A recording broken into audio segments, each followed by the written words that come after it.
Em 1965, eu tinha 12 anos.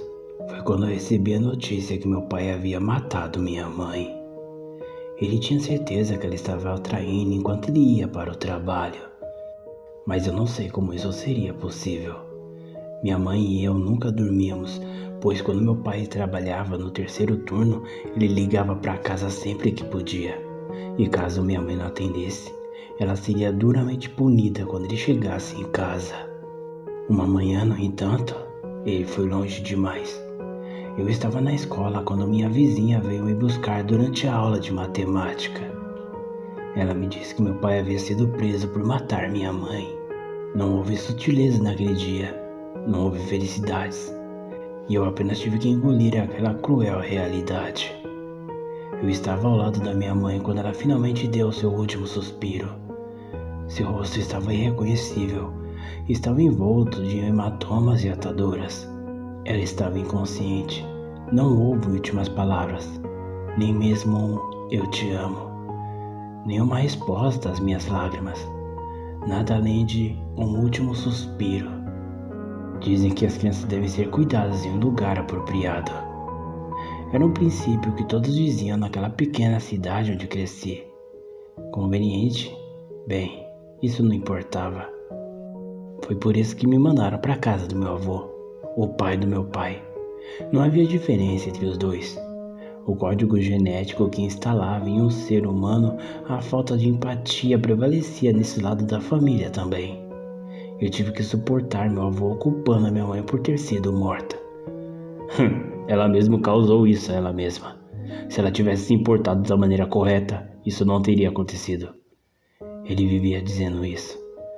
Se não fosse isso, ele usava outra maneira para depreciar a morte dela.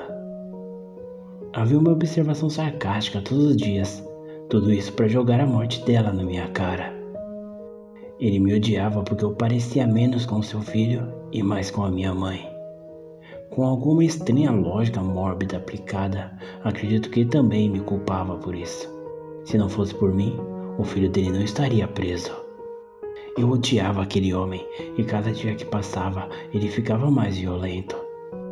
Eu podia ter apenas 12 anos, mas Serge, como ele gostava de ser chamado, estava na casa dos 80 anos. Eu poderia facilmente levar esse homem ao esquecimento se eu realmente quisesse. E é claro, eu realmente queria. Por que Serge? Você deve estar se perguntando. Bem, porque ele disse que foi o sargento na Primeira Guerra Mundial, mas eu não acredito nisso.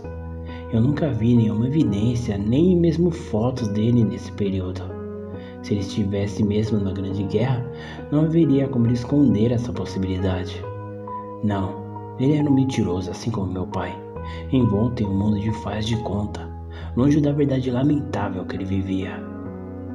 Passei o mínimo de tempo possível naquela casa. A maior parte dos meus dias eu passava na estrada, na residência do Sr. Barker, caçando pequenos animais como coelhos, pombas, esquilos, com meu rifle calibre 22.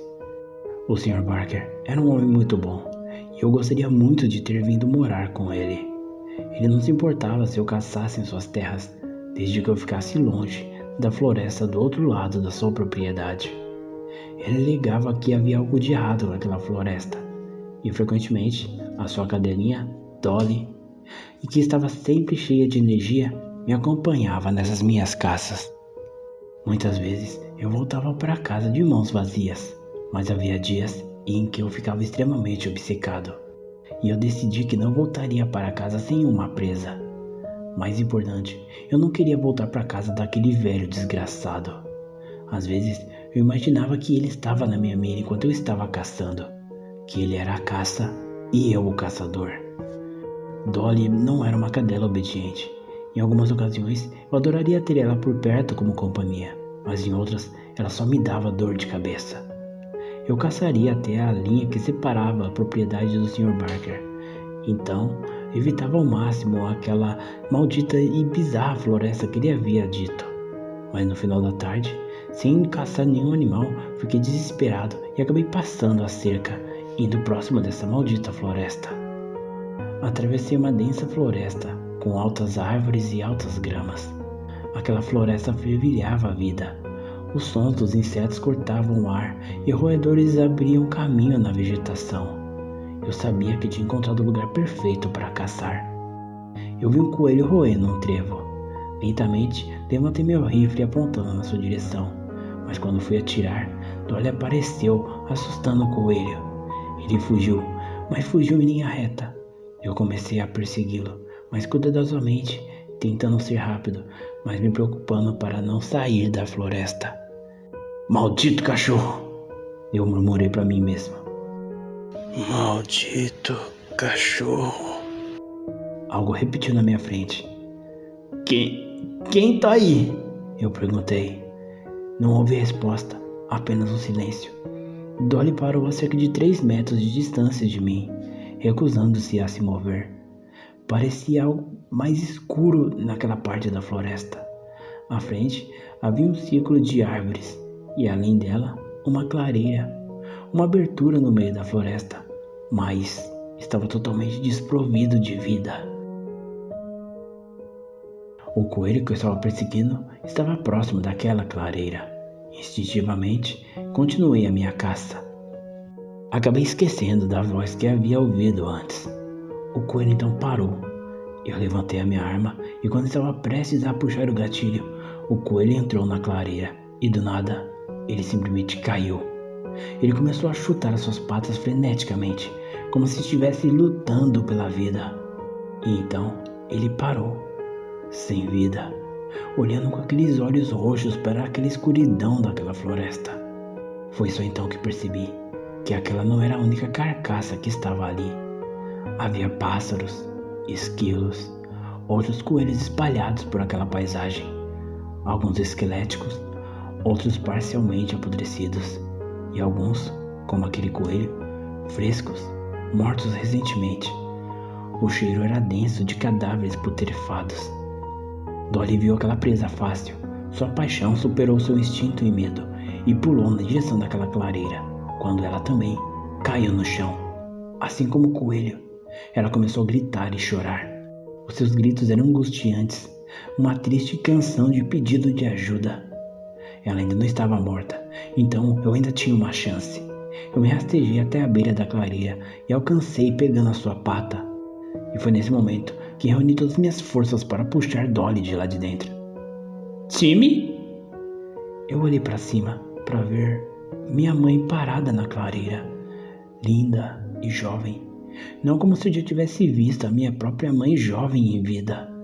Ela era uma adolescente, com um sorriso melancólico e um anseio visível em seus olhos, cuja visão falou à minha alma que sentia a minha falta, que queria que eu fosse até lá.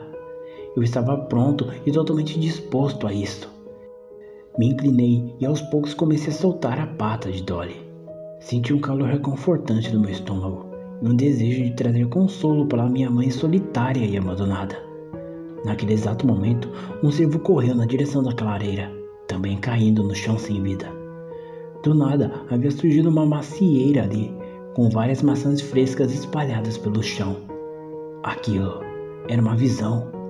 Uma isca lançada para pegar um caçador diferente de mim, com uma arma muito mais misteriosa e mais letal. Saí de lá, puxando o Dolly com toda a minha força daquela teia daquela aranha maldita. Uma parte da terra da clareira se abriu como um alçapão, e de lá saiu um homem se rastejando de 4, com 2 pequenos apêndices semelhantes a garras saindo de seu torso. Tinha pele escura, com pelos de pé em todo o corpo, como uma taturana. Seu rosto parecia humano, mas com dentes afiados e 4 olhos vermelhos e gelatinosos. Ele parecia um humano e às vezes uma aranha. Ele parecia confuso e se movia de maneira rápida e esporádica. Havia carne muito mais suficiente para ele escolher, mas pelos gestos parecia que ele preferia uma carne viva, com sangue ainda fluindo em suas veias. Ele estava olhando para o cervo e se aproximava cada vez mais de mim. A criatura andava para trás de vez em quando. Ela rapidamente virou a cabeça, espreitando e certificando que eu ainda estava ali, o tempo todo retorcendo em minha direção. Peguei meu rifle e puxei do meu ombro. A criatura correu na minha direção e saltou em cima de mim. Eu puxei o gatilho, acertando um dos seus olhos, fazendo com que a criatura gritasse e caísse. Parecia que ela sentia uma dor. Toda vez que ela saía daquela clareira, é como se ela sentisse dor do ar, como se o ar fosse tóxico. Me levantei e corri daquela clareira, chamando Dolly atrás de mim. Ela passou por mim correndo morro acima e passou por baixo do arame farpado. Olhei para trás enquanto corria e vi a porta da terra se fechando. A criatura ainda estava viva. Não fui caçar, nem mesmo sair de casa por meses. Eu estava disposto a aceitar os abusos do meu avô. Muitas vezes cogitei a possibilidade de levar Serg até aquela clareira e empurrá-lo lá dentro. Mas ele já estava bastante velho, então o tempo faria isso por mim. Eu realmente não sei como uma pessoa pode viver tanto fumando 3 maços de cigarro por dia.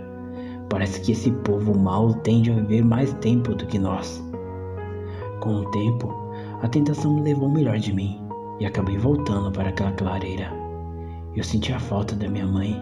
Era um risco calculado. Eu tinha minha arma e mantinha a distância. Fazendo isso, eu estaria seguro. Em várias ocasiões, acabei tendo a visão da minha jovem mãe, mas com o tempo, a visão foi ficando mais fraca. A criatura sabia que esse tipo de jogo não funcionaria mais comigo. Na penúltima visita que eu fiz, não houve a aparição da minha mãe. Esperei por várias horas, mas nada. Foi quando a porta da terra se ergueu novamente e eu vi os 3 olhos vermelhos espiando pelo chão. Eu vou te pegar, seu maldito. Minha última visita àquela gruta diabólica revelou que a criatura não estava mais lá. Não havia mais a clareira, nem mais aquela terra, nem aquela abertura naquele bosque. O local estava cheio de árvores que misteriosamente apareceram ali, espessas de vida e com um agradável aroma de flores. Estou com 70 anos agora, decrépito, fraco, não consigo nem mesmo usar as minhas pernas. Tenho diabetes e doenças cardíacas que estão me matando aos poucos. Mas sinto que outra coisa será a causa da minha morte. Sinto que algo está prolongando a minha vida, fazendo com que eu fique cada vez mais em agonia. Eu sei que esse demônio vai me encontrar novamente. O ar parece mais sufocante no meu quarto, e quanto mais rápido meu coração bate e mais sangue circula nas minhas veias, eu sinto uma dor agoniante. Eu sofro, mas suporto porque nas últimas noites passei a ter visões da minha mãe. A flor moribunda que estava no meio daquela clareira começou a aparecer no meu quarto também.